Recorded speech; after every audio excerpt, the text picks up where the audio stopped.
प्रिय विद्यार्थियों नमस्कार। सूरदास जो भ्रमर गीत से चयनित कुछ पद आपके सिलेबस में हैं, सेकंड लेसन, उसका अगला पद देखिए।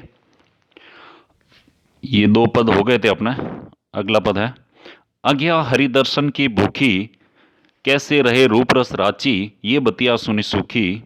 अवधि गणत इकटक मग जोवत, तब ऐती नहीं झूठी। अब इन जोग संदेश न उदो, अति अकुलानी दुखी।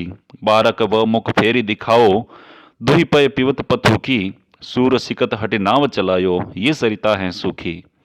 इसमें जब उद्धव निर्गुण ज्ञान और योग का संदेश लेकर आता है, तब गोपियां उस उद्धव को कहती है, हे उद्धव, अखियां हरिदर्शन की भूखी, कि हमारी जो ये आंखें हैं वो हरि दर्शन यानी भगवान श्री कृष्ण के दर्शनों की भूखी है, भगवान श्री कृष्ण के दर्शन करने के लिए उत्साहित हैं, लालायित हैं। कैसे रहे रूप रस राची, ये बतिया सुनी रूखी। जब हमारी आंखें तो भगवान श्री कृष्ण के दर्शन करने के लिए लालायित हैं, दर्शन करने को उत्सुक हैं, और ऐसी दर्शन के लिए आतुर हमारी जो आंखें हैं वो कैसे रहे रूप रस राची, यानी हमारी जो आंखें है वो कैसी है, रूप रस राची, यानी कृष्ण के रूप रस में रंगी हुई, कृष्ण के सौंदर्य रूपी रस में रंगी हुई। राची का अर्थ होता है रंगी हुई, या कृष्ण के रूप के रस में रंगी हुई जो हमारी आंखें हैं, वो ये बतिया सुनी रूखी, ये तुम्हारी निर्गुण और योग संदेश की रूखी बातें सुनकर के कैसे अपने आप को शांत करें। कि अखियां हरिदर्शन की भूखी, कैसे रहे रूप रस राची, ये बतिया सुनी रूखी। कि हे उद्धव, हमारी आंखें तो भगवान श्री कृष्ण के दर्शन की भूखी हैं, और हमारी जो आंखें हैं वो भगवान श्री कृष्ण के रूप के रस में रंगी हुई है। और ऐसी आंखें जो भगवान श्री कृष्ण के रूप के रस में रंगी हुई है, ये तुम्हारी निर्गुण और योग की जो रूखी सूखी बातें हैं, इन बातों को सुनकर ये कैसे शांत हो जाए। अवधि गणत इकटक मग जोवत, तब ऐती नहीं झुकी। कि भगवान श्री कृष्ण के वापस आने की जो अवधि यानी समय है, उसको गणत यानी गिनते हुए, और इकटक यानी लगातार, मग यानी रास्ता, जोवत यानी देखते हुए, तब यानी तभी भी, ऐती यानी इतनी, नहीं यानी नहीं, झुकी यानी दुखी या जो है वो व्याकुल हुई। कि हमारी जो आंखें हैं वो भगवान श्री कृष्ण के आगमन की जो समय सीमा है उसको गिनते हुए और लगातार उनकी रास्ते की तरफ उनका इंतजार करते हुए भी इतनी नहीं दुखी थी जितनी अब इन योग संदेशन उद्धव अति उकुलानी दुखी। लेकिन हे उद्धव, अब इन योग संदेशन को सुनकर हमारी जो आंखें हैं वो अति अकुलानी यानी अत्यधिक आकुल यानी व्याकुल हो गई हैं, और दुखी यानी दुखी हो गई हैं। बारक व मुख फेरी दिखावो, दुहि पय पिवत पतो की। कि हे उद्धव, तुम हमारा एक काम कर दो कि बारक, बारक यानी बार एक, यानी एक बार वह मुख फेरी दिखाओ, कि हमें वह चेहरा पुनः दिखा दो। किसका? भगवान श्री कृष्ण का वह चेहरा पुनः दिखा दो, जिस मुख से वो क्या करते थे, दुहि पय पिवत पथो की। दुहि यानी दूह करके, गायों का दूध निकालना, उनको कहते हैं दूहना, यानी गायों का दूध दूह करके, पय यानी दूध को, दुह यानी दूह कर, पीवत यानी पीते थे, पत्तों की यानी पत्तों के दोनों में, जो पत्ते होते थे उनके दोनों में भगवान श्री कृष्ण दूध निकालकर पीते थे। तो यही कहा गोपियों ने कि हे उद्धव, हमें तो बस एक बार भगवान श्री कृष्ण का वह मुख वापस दिखा दो, जिस मुख से वो क्या करते थे, गायों का दूध दूह करके पत्ते के दोनों में दूध पीते थे। सूर सिकत हटि नाव चलायो, ये सरिता है सुखी। सूरदास जी कहते हैं कि गोपियां उद्धव से कहती है, हे उद्धव, सिकत यानी तुम जबरदस्ती, हट्टी यानी हट पूर्वक नाव चलायो, यानी नाव चलाने का कार्य कर रहे हो, जबकि ये सरिता है सुखी, जबकि ये नदी तो सुखी है।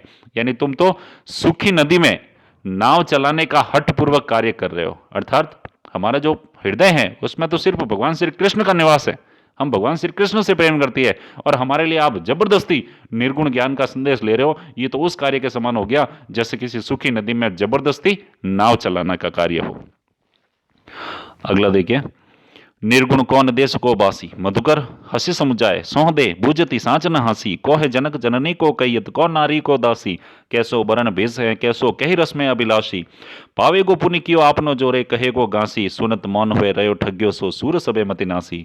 इसमें गोपिया अपनी वाक चातुर्यता इसमें वर्णित करती है। सूरदास जी के अनुसार गोपिया जो है वो उद्धव से कहती है कि हे उद्धव, उद्धव से वो उस निर्गुण ज्ञान और योग संदेश के परिचय के बारे में पूछती है, और कहती है कि निर्गुण कौन देश को बासी, बासी यानी निवासी। कि हे उद्धव, तुम तो ये निर्गुण ज्ञान लेकर आए हो, ये निर्गुण ज्ञान किस देश का निवासी है। मधुकर, मधुकर यानी भंवरा, और यहाँ भंवरा किसका प्रतीक है? उद्धव का। तो मधुकर का अर्थ यहाँ हो गया उद्धव, के हे उद्धव हंसी समझाए, कि हम हंसते हुए हमें समझाना या हंसकर समझाना। सोह दे बूझती सांझ, सोह, सोह यानी सौगंध खाकर कहती हैं, बूझती सांझ कि हम सौगंध खाकर कहती है कि हम सच पूछ रही है, न हंसी यानी कोई हम आपकी हंसी नहीं उड़ा रहे हैं, इसलिए आप भी हमें हंसकर समझाइए कि ये निर्गुण किस देश का निवासी है। को है जनक, जनक यानी पिता, कि इस निर्गुण ज्ञान का पिता कौन है? और जननी को कहियत, और इसकी माता कौन कहलाती है? कौन नारी को दासी, कि इसकी नारी यानी पत्नी कौन है और इसकी दासी कौन है? कैसो वर्ण, इस वर्ण यानी रंग, वर्ण, इसका वर्ण यानी रंग कैसा है? वेश है कैसो, इसकी वेशभूषा कैसी है? और कई रस में अभिलाषी, और ये किस रस का अभिलाषी है? पावेगो पुनि कियो आपनो जोरे कहेगो गांसी, पावेगो यानी पाएगा, पुनि यानी फिर से, कियो आपनो जोरे यानी अपने किए हुआ का परिणाम पाएगा, कहेगो यानी कहेगा, गांसी यानी झूठ, कि हे उद्धव सच बताना, यदि आपने इन प्रश्नों का उत्तर झूठ दिया, कोई झूठी बातें बताकर दिया, तो अपने किए हुए पर तुम्हें पुनः पछताना पड़ेगा। पावेगो पुनि कियो आपनो जोरे यानी अपने किए हुए पर तू पुनः पछताएगा। कब? जब कहेगो गांसी, गांसी यानी झूठ, जब तू झूठ कहेगा तो अपने किए हुए पर तुम्हें पछतावा करना पड़ेगा। सुनत मौन हुए रयो ठगियो सो, सूर सबे मति नासी, सूरदास जी कहते हैं कि गोपियों के ऐसे प्रश्न सुनकर के उद्धव मौन रह गया और ठगा सा रह गया, ऐसा लगा जैसे उसकी पूरी बुद्धि, मति यानी बुद्धि, नासी यानी नष्ट हो गई हो। अगला है, बिन गोपाल बैरिन बई कुंजे, तब ये लता लगती अति शीतल, अब बई विषम ज्वाल की पूंजे, वृथा बहती जमुना, खग बोलत वृथा कमल फूले अली गुंजे, पवन पानी घनसार संजीवनी, दधिसुध किरण भानो भई भूंजे, ए उद्धव कहियो माधव सो विरह कदन करी मारत लूंजे, सूरदास प्रभु को मग जोवत अखियां भई बरन जो गुंजे। इसमें गोपियां, जब भगवान श्री कृष्ण जब गोपियों के पास थे, तब उनको सारे जंगल, उस जंगलों के जो वन बगीचों में जो पेड़ पौधे हैं, नदियां हैं, भंवरों का गूंजना है, चंद्रमा है, ये सब कितनी शीतलता प्रदान करते थे, यानी उनके प्रेम को बढ़ाते थे। लेकिन अब जब भगवान श्री कृष्ण नहीं है, तो वे ही पदार्थ, वे ही तत्व जो उस समय शीतल प्रतीत होते थे, आज वे उनको भयंकर उष्णता यानी भयंकर उष्ण अर्थात भयंकर गर्मी में तड़पाते हैं, उनके विरह रूपी ज्वाला को बढ़ाते हैं। इसलिए गोपिया उद्धव से कहती है, हे उद्धव, बिन गोपाल बैरिन भई कुंजे, बिन गोपाल यानी गोपाल के बिना, गोपाल यानी कृष्ण यानी भगवान श्री कृष्ण के बिना, बैरिन भई कुंजे, कि ये जो कुंज है, जो वन उपवन है, ये हमें बैरिन, बैरिन यानी शत्रु के समान लग रहे हैं। तब ये लता लगती अति शीतल, कि ये जो लताएं हैं, लता यानी पेड़ पौधों की जो लताएं हैं, तब यानी उस समय जब भगवान श्री कृष्ण हमारे साथ थे, तब ये लता यानी पेड़ पौधों की जो लताएं हैं वो कैसी लगती? अति शीतल, यानी हमें अत्यधिक शीतलता प्रदान करती थी। लेकिन अब भगवान श्री कृष्ण के नहीं होने पर, उनके वियोग में, अब भई यानी अब हो गई विषम यानी भयंकर, ज्वाल की पुंजे यानी अब यही लताएं हमें ऐसी प्रतीत होती है मानो ये कोई विषम ज्वाला यानी आग की पुंजे यानी गुच्छे हो, आग के गुच्छे हो, यानी है हमें भयंकर उष्णता प्रदान कर रही हैं। वृथा बहती जमुना, कि अब जो ये यमुना नदी अब बह रही है, ये भी अब व्यर्थ ही बह रही है, क्योंकि भगवान श्री कृष्ण के बिना हमें कुछ भी अब अच्छा नहीं लगता।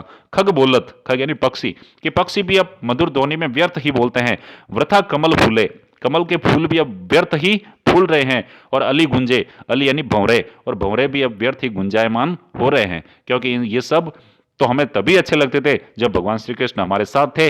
भगवान श्री कृष्ण के वियोग में ये सब हमारा विरह बढ़ाते हैं, इनका कोई हमारे लिए अब महत्व नहीं रहा। और क्या कहती है गोपी, आगे देखिए, पवन पानी घनसार संजीवनी, दधिसुत किरण भानु भई भुंजे, पवन यानी हवा, पानी यानी जल, घनसार, घनसार यानी कपूर, संजीवनी, संजीवनी यानी पवन पानी घनसार संजीवनी, दधिसुत किरण भानु भई भुंजे, पवन यानी हवा, पानी यानी जल, घनसार यानी कपूर, संजीवनी यानी बादल, दधिसुत यानी चंद्रमा, किरण यानी किरणें, भानु यानी सूर्य, भई यानी हो गई, भुंजे यानी भूंज रही है। कि जब भगवान श्री कृष्ण हमारे साथ थे, तब पवन यानी हवा, जल, कपूर, बादल, चंद्रमा, इन सब की किरणें, चंद्रमा की किरणें और ये सब तत्व हमें शीतलता प्रदान करते थे। लेकिन अब भगवान श्री कृष्ण के वियोग में यही हवा, पानी, कपूर, बादल, चंद्रमा की किरणें, ये सब तो हमें कैसे लग रही हैं? भानु यानी सूर्य, जैसे कोई सूर्य की किरणें हो, सूर्य की तेज गर्म किरणें हो, और हमें इस तरह से विरह में तपा रही है, इस तरह से हमें विरह में तड़पा रही है। ए उद्धव कहियो माधव सो विरह कदन करी मारत लूजे, ए उद्धव, के हे उद्धव, कहियो माधव सो, कहियो यानी कहना, माधव सो यानी कृष्ण से, कि हे उद्धव तुम कृष्ण से जाकर कहना कि विरह कदन करी मारत लूंजे, कि तुमने तो हम गोपियों को विरह कदन यानी विरह के अंदर क्रंदन करती हुई, कदन यानी विरह में क्रंदन करती हुई, तड़पती हुई गोपियों को करी मारत यानी मार करके, करी यानी कर दिया है, लुंजे, लुंजे का अर्थ होता है विकलांग, कि तुमने तो गोपियों को विरह के क्रंदन में तड़पा तड़पा कर और मार करके विकलांग बना दिया है। सूरदास प्रभु को मग जोवत अखियां भई बरन ज्यो गूंजे। सूरदास जी कहते हैं कि गोपियां उद्धव से कहती है कि हे उद्धव, भगवान श्री कृष्ण का मग जोवत यानी रास्ता, जोवत यानी देखते देखते यानी प्रतीक्षा करते करते, इंतजार करते करते हमारी जो आंखें यानी आंखें हैं वो भई, भई यानी हो गई हैं, बरन, बरन यानी वर्ण, ज्यों गूंजे। गुंजा एक ऐसा लाल रंग का छोटा सा जीव होता है जो आपने देखा होगा बारिश के समय, छोटे छोटे मखमल जैसा, जिसको ऐसे कुछ बोलते हैं, मुझे उसका नाम याद नहीं आ रहा है, एक छोटा सा जीव होता है, लाल रंग का होता है वो, छोटे छोटे एकदम बड़ा कोमल उसकी त्वचा होती है, और लाल रंग के जीव होते हैं, बारिश के समय ऊपर से शायद टपकता है ऐसा माना जाता है।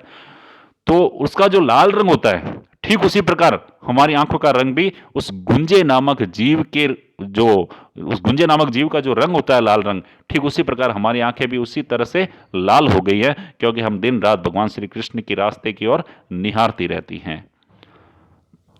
तो ये चैप्टर भी लगभग आपके पूरा है। आप इनमें से किसी एक दो पद की व्याख्या करना सप्रसंग, और बाकी सबका हिंदी अनुवाद जरूर लिखें, ईयरफोन लगा के सुने। अभी मेरे एक स्टूडेंट का पर्सनली व्हाट्सएप पे मैसेज आया, बोलता है सर आप जब ये वीडियो बनाते हो तब ये के इसको चैनल को सब्सक्राइब करें, लाइक करें, शेयर करें, ऐसा भी बोला करो ताकि ये आपके वो क्या व्यूज़ रहे, लाइक रहे बढ़ेंगे।